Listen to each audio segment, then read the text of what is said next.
أعوذ بالله من الشيطان الرجيم. بسم الله الرحمن الرحيم. الرحمن علم القرآن خلق الإنسان علمه البيان. الشمس والقمر بحسبان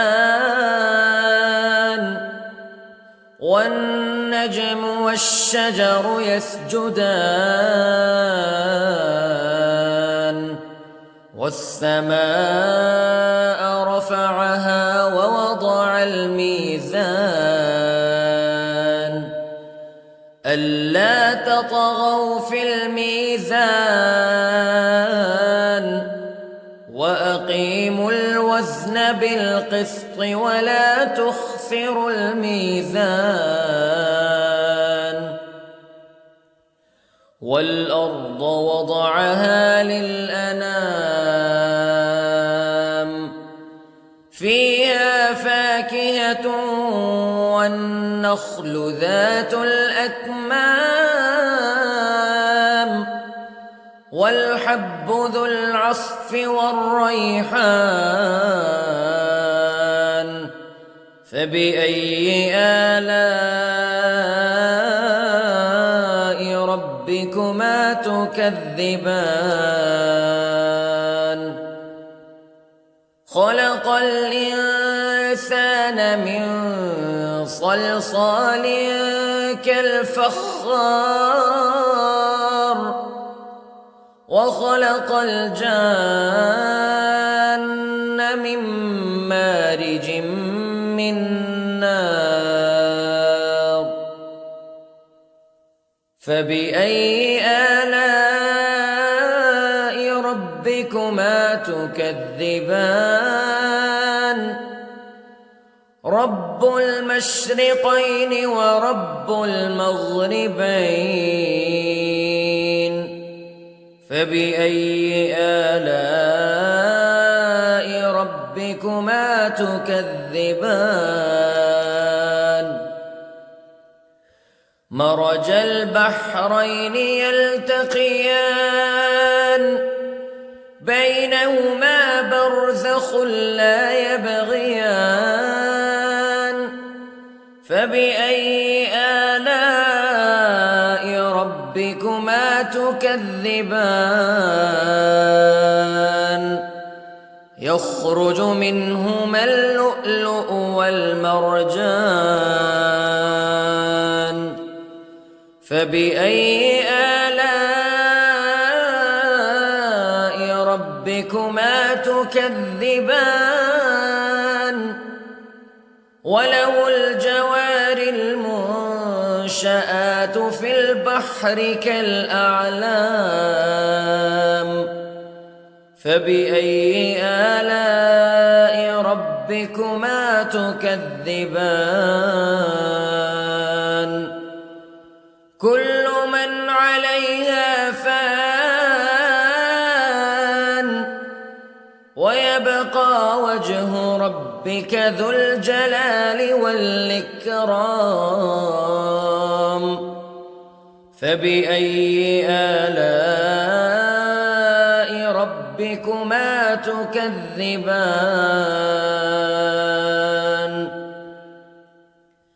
يسأله من في السماوات والأرض كل يوم هو في شأن فبأي آلاء ربكما تكذبان. سنفرغ لكم أيها الثقلان فبأي آلاء ربكما تكذبان.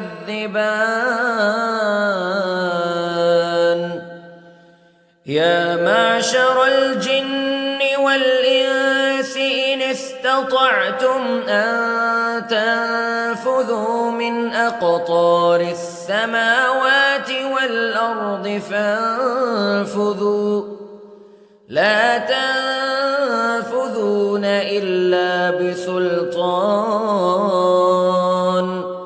فبأي آلاء ربكما تكذبان يرسل عليكما شواظ من نار ونحاس فلا تنتصران فبأي آلاء ربكما تكذبان فإذا انشقت السماء فكانت وردة كالدهان فبأي آلاء ربكما تكذبان فيومئذ لا يسأل عن ذنبه إنس ولا جان فبأي آلاء ربكما تكذبان يعرف المجرمون بسيماهم فيؤخذ بالنواصي والأقدام فبأي آلاء ربكما تكذبان هذه جهنم التي يكذب بها المجرمون يطوفون بينها وبين حميم آن فبأي آلاء ربكما تكذبان ولمن خاف مقام ربه جنتان فبأي آلاء ربكما تكذبان ذواتا أفنان فبأي آلاء ربكما تكذبان فيهما عينان تجريان فبأي آلاء ربكما تكذبان فيهما من كل فاكهة زوجان فبأي آلاء ربكما تكذبان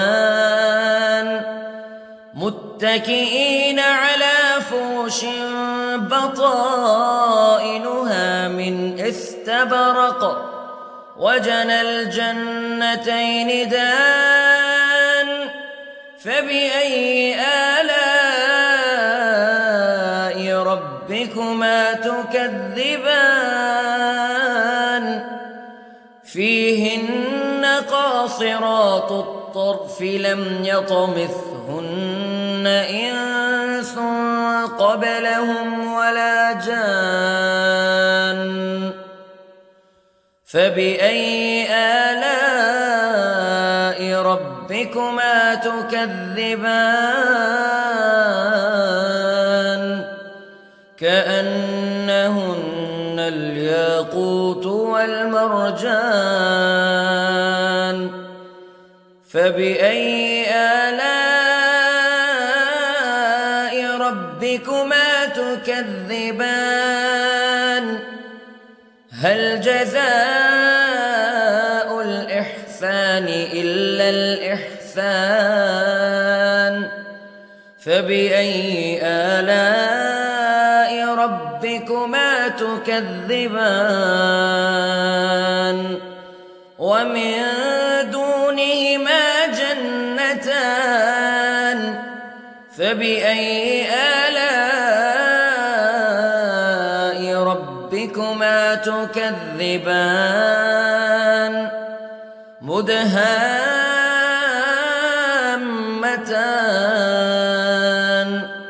فبأي آلاء ربكما تكذبان فيهما عينان نضاختان فبأي آلاء ربكما تكذبان فيهما فاكهة ونخل ورمان فبأي آلاء ربكما تكذبان فيهن خيرات حسان فبأي آلاء ربكما تكذبان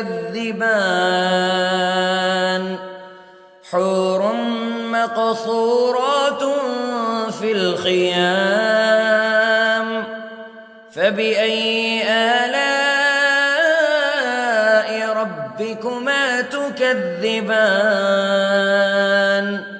لم يطمثهن إنس قبلهم ولا جان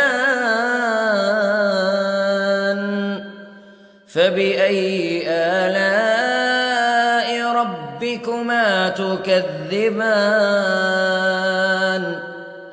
متكئين على رفرف خضر وعبقري حسان فبأي آلاء ربكما تكذبان تبارك اسم ربك ذي الجلال والإكرام